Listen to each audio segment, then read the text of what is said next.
들이 다 같이 보는 그 코비스 망이라는 게 있어요. 한 5천 명이 올 수 있는 건데 거기 보면 뭐 업무 공지, 뭐 제안 토론, 뭐 노동조합 뭐 이런 거 있는데 거기에 며칠 전부터 이제 죄송합니다. 급히 좀 제가 답장을 하나만 하겠습니다.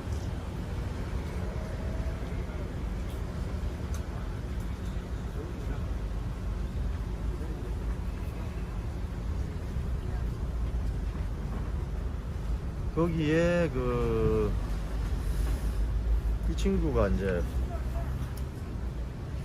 제 동기이고 민노총 소속이었는데 이제 그 김희철 사장이 퇴진하라고 글을 쓰기 시작했어요.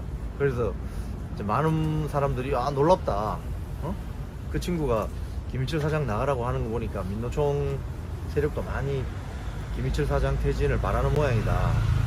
근데 이 친구가 또 오늘 아침 일찍 아침 7시쯤에 글을 올렸어요. 이제 유일한 희망은 전 직원 투표뿐입니다. 이렇게 해가지고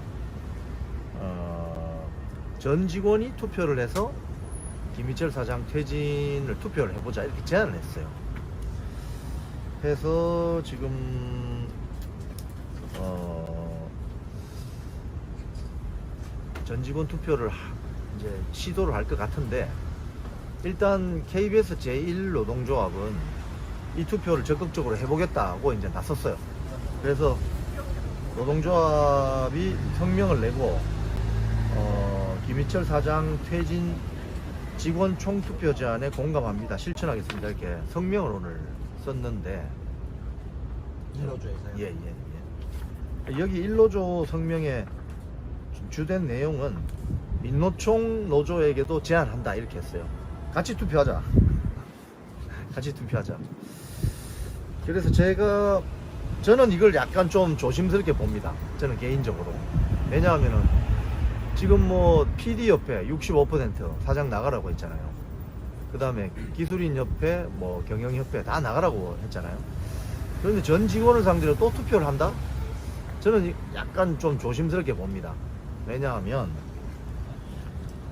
이건 제 경험입니다. 제 경험. 27년 KBS에서 근무해본 경험인데, KBS는요 조선일보 같은 경우 직원이 아마 1000명이 안 될걸요.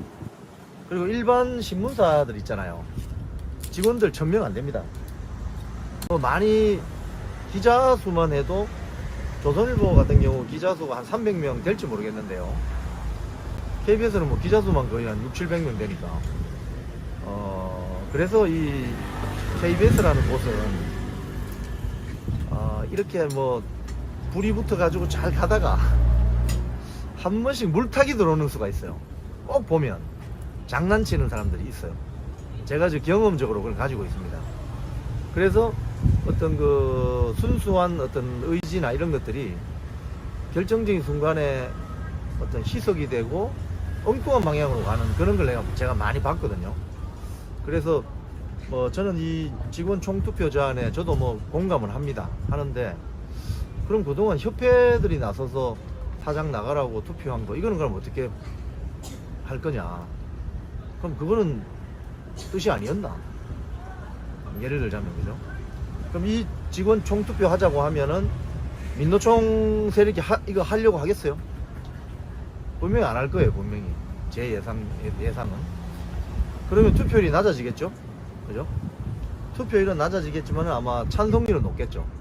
그러면 이 직원 총투표를 한다고 하더라도 투표율이 좀 낮아질 가능성이 크기 때문에 투표의 어떤 실효성에 대해서 또 논란을 벌일 가능성이 있습니다.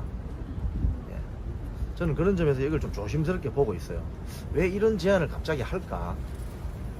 이런 제안을 제가 27년 동안 KBS에서 뭐 노동조합 위원장 선거나 또 사장의 거취가 결정되는 중요한 국면마다 우리 좀 소위 말하면 만주 개장수라고 이야기를 많이 해요. 무슨 말씀이냐면은 본인이 그동안 만주에서 독립운동을 열심히 했다고 나타나는 사람들이 있어요. 근데 알고 봤더니 만주 개장수야. 만주에서 개 팔던 사람이었어요. 그런 수가 많아요. 예. 제가 문재인 정권 들어와서 양승동 사장이 진미위 만들어서 막 쉽게 하면 공포 정치를 시작할 때 공영노조 멤버로 부위원장을 하면서 제가 현장에 다 있었습니다. 그 당시에 진실과 미래위원회 불법보복기구를 해체하라고 처음으로 우리 여기 KBS 신관 로비에서 피켓팅을 했습니다. 피켓팅 몇 명으로 시작한지 아십니까? 3명. 그때는요 아무도 나서지 않았습니다. 저를 포함한 3명이 시작했어요.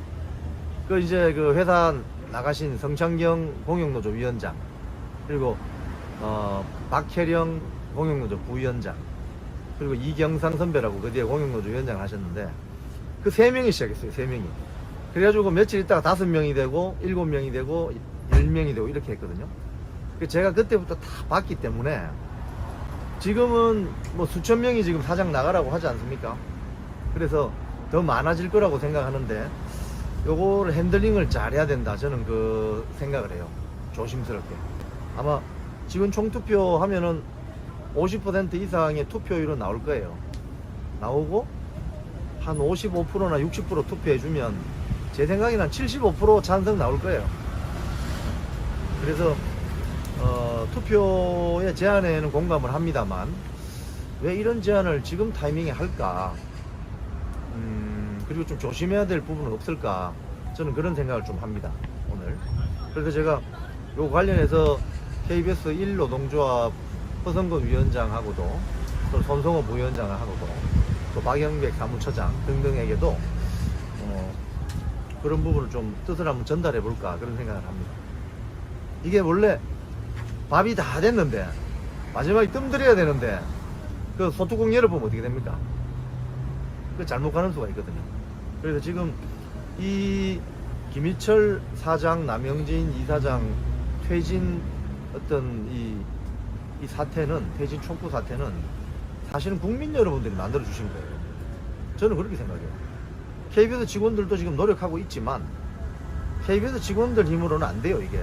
저는 처음부터 그렇게 생각했기 때문에 보도국 농성장에 있다가 그 다음날 내려와서 신관 로비로 내려온 겁니다. 내려오면서 제가 그 선언을 했거든요. 국민들과 함께 투쟁하겠다고 선언했어요. KBS 개혁은요, 국민들이 함께 하셔야 완수됩니다. MBC 마찬가지고. 이 KBS 내부로만 개혁을 한다? 제가 볼 때는 impossible, 안 돼요. 안 됩니다. 안에 김희철 사장 퇴진을 촉구하는 1100명이 넘는 직원이 있지만 나머지 대다수는 민노총 세력이거나 또는 한 1000여 명은 별로 관여하고 싶지 않은 이런 생각을 가진 사람들이거든요. 그래서 KBS를 제대로 개혁하려면 국민들이 참여하셔야 됩니다. 그래서 지금 이 불이 붙어가지고 이불은 안 꺼진다고 제가 이제 말씀드렸지 않습니까? 여기가 대한민국 공영방송 정상화시키고 대한민국 정상화시키는 핵발전소입니다, 여기가. 그렇기 때문에 지금 여기 계시는 유튜버 대표님들과 이 전파되는 이 국민들 여론이 중요한 것이요, 사실은. 그래서 지금 어제부터 자꾸 저희들 라이브 방송 동영상이 제 것뿐만이 아니고 여기 계신 유튜버 대표님들께 그 라이브 방송이 19금이 자꾸 걸리잖아요. 연령 제한. 그래서 우리가 어제 같은 경우는 뉴스 브리핑하고 뭐 생일 파티 했는데 그걸 연령 제한 걸어버리면은 참 이해가 안 되는데, 그러면 이제 시청하는 거 다 인터벌이 지연되잖아요. 그럼 여론 전파 속도가 느려지겠죠. 아마 그래서 저는 제 생각에 누군가가 신고를 하나? 뭐 이거 엉뚱하게. 그럼 구글에서도 이제 검토하는 시간이 필요할 테니까. 그런 걸 봤을 때 국민들 여론을 지금 굉장히 무서워합니다. 지금 안에 있는 민노총 세력은. 민노총 세력을 때려잡을 수 있는 건 국민들입니다. 옆에 있는 직원들이 숫자가 모자라서 못해요, 그거를. 그런 점이 있어서 제가 조심스럽게 이 제안을 좀 보고 있습니다. 또 하나는 중앙일보 기사인데요. 한전이 KBS 수신료 분리 징수를 하게 되면은 기존에 징수 비용이 한 400억 원 정도 들었대요. 뭐 이게 뭐 용지 프린트하고 나눠주고 뭐 그런 게 있지 않습니까? 근데 이게 지금 분리징수를 하게 되면은 2269억 원이 될 것이다 이런 보도가 났어요. 그래서 한 5배 정도 돈이 더 들어간다. 그래서 이제 이 돈이 더 들어가게 되면 한전이 이 돈을 다 낼 수는 없는 거 아닙니까? 그죠? 그래서 아마 이게 한전하고 지금 KBS가 분리징수고 용지를 전기요금 고지서에 함께 넣는 방법 또는 절지선을 마련해서 따로 떼는 방법, 그리고 아파트에는 기존의 그 관리비 용지에 들어가는데 그 돈 내는 계좌번호를 다르게 하는 방법이 3가지가 지금 논의가 되는데, 한전이 손해를 보면서 할 수는 없잖아요. 그럼 이게 결국은 KBS에 고스란히 부담이 오겠죠. 그러니까 이런 거는 지금 김희철 사장이 지금 생각을 안 하는 것 같아요. 2200억 원이 더 들어간다는데, 이런 부분이 오늘 하나 있어서 이거 좀 우려서 그런 부분이다, 이게 하나 있고요. 지금 그 민주당이 좀 수상합니다. 민주당이 뭐가 수상하냐면은 KBS 수신료 분리징수 반대를 당론으로 지금 채택을 안 했잖아요. 그죠? 공식적으로 당론으로 하는 거는 부담스러운 거죠. 왜? 국민들 여론이 지금 아주 안 좋으니까. 그러니까 이 민주당 지도부도 지금 쉽게 이야기하면 전자계산기 두드릴 거 아닙니까? 주판 두드리겠죠. 야, 저기 괜히 발 담갔다가는 역풍 맞겠다 이럴 수 있잖아요. 그러니까 이 믿을 수가 없습니다. 변재일이라는 국회의원이 있습니다. 민주당에 국회 과방위 방송 담당하는 변재일 의원이 오늘 TV 수신료 통합 징수를 위한 방송법 개정안을 발의를 했어요. 이 발의 골자는 뭐냐면은 지금 방송법 시행령에서 수신료를 분리징수할 수 있다 이렇게 해서 지금 진행이 되고 있지 않습니까? 그런데 요거를 방송법, 그러니까 모법으로 끌어올려 가지고 방송법 자체에서 규정하는 내용을 만들려고 한다는 거죠. 이게 약간 편법이죠, 그죠? 그럼 진작에 그럼 하든지. 방송법 시행령으로 해서 국무회의 지금 의결을 앞두고 있는데 방송법 시행령 말고 모법에서 이걸 규정한다 이러면은 쉽게 모법이 되게 통과되면은 모법이 만들어지면은 지금 시행령 통과된 걸 다시 바꿀 수 있다는 이거 아닙니까? 그러면 내년 4월까지는 민주당이 숫자가 많으니까 국회에서 그 꼼수를 두고 있는 거죠. 그래서 요런 사항이 있는데 요게 제가 볼 때 약간 꼼수 같은데, 민주당은 차라리 이번 기회에 TV 수신료 분리징수가 그럼 반대를 하는 건지 아니면은 뭐 당론이 있는 건지 그걸 공식적으로 밝힐 필요가 있습니다. 필요에 따라서 어제도 후쿠시마 처리수 관련해 가지고 밤새 로텐돌에서 투쟁한다더니 오늘 신문 보니까 밤 11시 지나니까 사람 다 빠져버리고 거기 누워서 그냥 자는 사람도 있고 여기 아이팟 들고 참 우리 국회의원들이, 그러니까 시작하는 건 마치 그 옛날 운동권 세력들이 하는 것처럼 시작을 했는데 결국 근데 영국 의회나 미국 의회가 저런 걸 합니까? 그러니까 지금 시청자 여러분, KBS, MBC에서 벌어지는 일들이 영국이나 일본이나 이런 데서 벌어지느냐 이걸 잘 생각해 보세요. 우리가 소득 수준이 거의 일본하고 좀 비슷해졌습니다. 근데 KBS에서 민노총 세력이 뉴스를 이런 식으로 편파 왜곡하고 이런 걸 일본 NHK나 영국 BBC가 하느냐고요. 그러니까 지금 우리나라 소득 수준, 경제 규모에 지금 맞지 않는 일들이 벌어지는 거예요. 특히 저는 개인적으로 우리나라 기업은 초인류라고 생각해요.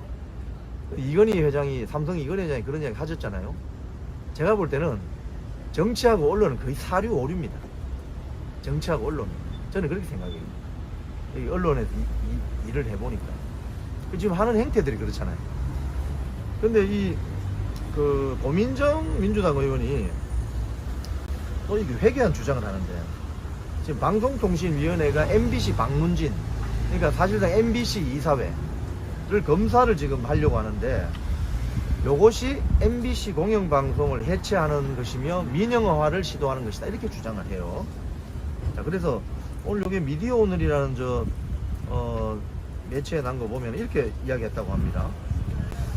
지금 이 MBC 방문진에 대한 검사는 KBS 수신료 문제가 아니라 공영방송 전체를 다 해체하고 모든 것을 민영화하겠다. KBS에 이어서 MBC, YTN 줄줄이 대기 중인데 결국은 상업방송들만 난무하는 대한민국이 될 것이다 라고 우려했다는 거예요. 자, 제가 여기서 질문 하나 해볼게요. 상업방송은 나쁜 겁니까? 그러면은 그럼 상업방송은 나쁜가요? 그럼 SBS는 나쁜가요? 그럼 미국 CNN은 나쁜가요? 영국의 BBC 말고 영국식 스카이뉴스 이런 건 나쁜가요? 자, 제가 고민정 의원의 이 멘트를 다 이렇게 살펴보면 이 사람들 두뇌 속에 뭐가 들어가 있냐면은 조선시대 산농공상 이게 딱 들어가 있는 거예요. 선비사, 고고한 척하고 이런 사람들은 1등이고 상업하는 사람들은 아주 최하위라는 이 고정감이 들어가 있어요. 상업방송이 왜 나쁜데요? 상업방송도 다 역할이 있습니다. 상업방송하는 SBS가 어떤 데는 MBC, KBS보다 더 공정한 보도한다는 지적 받는 데도 있지 않습니까? 왜? 사주가 있으니까. 그러니까 주인이 있는 회사는 책임을 지게 돼 있어요. 주인이 있는 회사는. 주인이 없는 회사가 너무 많아서 이게 문제인 거예요. 지금 한국은. 주인이 없는 회사는 한두 개만 딱 있으면 돼요. 그걸 국민이 철저하게 감시하는 시스템을 가지면 되고 나머지는 다 주인이 있는 게 더 좋아요. 그래야 책임을 지지. 그죠? 민노총 언론노조가 어떻게 책임을 집니까? 민노총이 책임집니까? 왜냐하면 여러분 이 공산당 조직은요 위원회 조직이거든요. 보통 원탁 테이블에 앉아가지고 누가 대장인지를 몰라요. 공산당 조직이 왜 그러냐면은 싸우다가 몇 명이 또 이렇게 아웃되면은 또 원탁을 만들어서 또 그렇게 합니다. 그래서 주인이 있는 조직은 주인을 중심으로 해서 움직이지만은 주인이 없는 조직은 무책임해요, 사실은. 그게 어떻게 보면 국민의 방송 KBS도 주인이 누구냐? 국민이라는 것 뿐이지 사주가 있는 건 아니지 않습니까? 그래서 그런 측면에서 이 고민정 의원의 상업방송들만 난무하는 대한민국이 될 것이다. 이 발언은 상당히 제가 볼 때 부적절해요. 상업방송이 뭐 나쁜가? 뭐 나름대로 역할하면 지금 전국에 있는 지역 민방들은 다 상업방송이잖아요. 자기들은 민영방송이라고 하지만 사실은 영어로 말하면 커머셜 채널이거든요. 상업방송이 말이 맞죠. 그래서 고민정 의원의 또 발언은 또 이런 것도 있습니다. 공영방송을 해체하려고 한 시도는 이번이 처음이 아니다. 15년 전에도 있었던 당시 한나라당의 미디어법 날치기 사례를 들었다. 고민정 의원은 15년 전 미디어법 이야기를 하는데 왜 6년 전에 민주당의 언론장악문건 이야기 안 합니까? 그러니까 이 사람들은 자기 편한 것만 봐요. 6년 전에 공영방송 장악문건을 민주당에서 만들었잖아요. 거기에 대해서는 고민정 의원이 멘트를 안 해요. 그러니까 항상 보면 삐딱하게 보는 거예요. 이 사람. 그러니까 이게 어떤 주장이라든가 이게 좀 어떤 설득력이 떨어진 거예요. 항상 자기들 이야기만 하니까. 그래서 지금 MBC 제가 며칠 전부터 계속 말씀드리는데요. KBS에서 지금 불이 붙었지만은 결국 MBC로도 갑니다. 이 국민들의 어떤 회초리는. 그러면 MBC는 제가 볼 때 KBS보다 더 골마 터진 문제들이 많을 거예요. 제가 듣기로 그 6년 전에 민노총 세력이 기존에 있던 김장겸 사장을 쫓아내고 남아있는 반민노총 세력 간부 같은 경우에 발령을 내가지고 이런 직원들 책상이 이렇게 있는데 그 사람 책상을 중간에 집어넣고 있지 않습니까? 혼자 있게 만드는 그런 짓도 했대요. 뭐 창고로 발령된 그거는 뭐 그 약과입니다. 약과. 사실은 창고 발령되면 창고 있으면 되지 않습니까? 민노총 직원들이 이렇게 앉아 있는데 그 중간에다가 뭐 책상 넣어가지고 그 혼자 앉아 있으라고 그랬다는 거 아닙니까? 일도 안 주고. 그래서 MBC가 앞으로는 더 문제입니다. 지금 그리고 MBC 사장은 민노총 사장인데 선임된 지가 지금 얼마 안 됐어요. 1년도 안 됐습니다. 그래서 MBC에 대한 어떤 견제, 감시 이 필요합니다. 필요하면은 MBC 집행기관의 교체까지 생각해볼 필요 있는 거예요. 사실상 민노총 노영 방송이기 때문에. 자, MBC 이야기 하나 더 드리겠습니다. 오늘 그 법원에서요, MBC 측에 촬영 영상 제출 명령을 했습니다. 이게 무슨 소리냐면 윤석열 대통령이 미국 갔을 때 미국 의회 뭐 연설하고 나오다가 뭐 바이든이 어쩌고 저쩌고 뭐 이야기한 거 있지 않습니까? 기억나시죠? 그때 MBC가 뭐라고 보도했냐면은 달로를 요청가지고 미국 국회에서 이 XX들이 승인 안 해주면 바이든이 쪽팔려서 어떻게 하나 이렇게 자막을 넣어서 보도를 했습니다. 자막 여기 보십시오. 여기 그때 당시 방송 화면인데 미국이란 말을 넣어가지고 달로를 쳐가지고 이것 때문에 이제 그 소송이 지금 벌어져 있거든요. 그런데 법원의 재판장이 오늘 이런 말을 했대요. 재판장이 여러 번 들어봐도 무슨 말인지 모르겠다. 보통 사람이 보통 소리로 들었을 때 이 내용이 무엇인지 구분되지 않는 것은 명확하다. 자, 그럼 재판장이 이렇게 말씀을 하셨는데 MBC는 어떻게 이거를 확증해서 미국 국회라고 갈로까지 쳐가지고 넣어가지고 방송했겠냐고요. 이걸 들어본 사람은 이 재판장 말하는 어떤 그대로 느낄 수 있어요. 이게 무슨 말인지 잘 이해를 못하겠다는 거예요. 근데 MBC가 국회도 미국 국회라는, 미국은 사실 국회라고 안 합니다. 의회라고 하지. 그죠? 미국은 의회라고 합니다. 우리 여기 내셔널 어셈블리 이게 국회고 미국은 컨그레스라고 하잖아요. 그러니까 용어도 좀 이상하잖아요. 근데 하여튼 이 MBC가 그 당시에 이게 이거 조작 방송이다. 뭐 어떤 그런 이야기가 있었는데 결국은 법원에서 그 영상 촬영 원본을 제출하라 명령을 받은 거죠. 자, 시청자 여러분, 이게 지금 이 사건이 발생한 지가 얼마 됐습니까? 그 6개월 넘었죠. 제 기억으로. 가짜 방송, 조작 방송 해놓고 나면은 6개월 동안 책임을 안 지는 거예요. 그럼 그 6개월 동안 그 뉴스가, 가짜 뉴스가 막 부풀려져가지고 막 돌아다닙니다. 2008년도 MBC 광우병 PD 수첩 생각나시죠? 미국서 먹으면 머리 숭숭 뚫리고. 그거 가짜잖아요. 그래가지고 전부 광화문에 나와서 난리를 친 거 아닙니까? 그때 그 가짜뉴스 그 괴담에 홀려가 나왔던 사람, 유모차 몰고 나온 사람, 남자친구, 여자친구 손잡고 나와가지고 촛불 시한다 나온 사람 다 어디 갔어요, 지금? 이게 이렇습니다, 지금. 그래서 가짜뉴스는 철퇴를 가야 됩니다. 거짓말하고 있는 거는.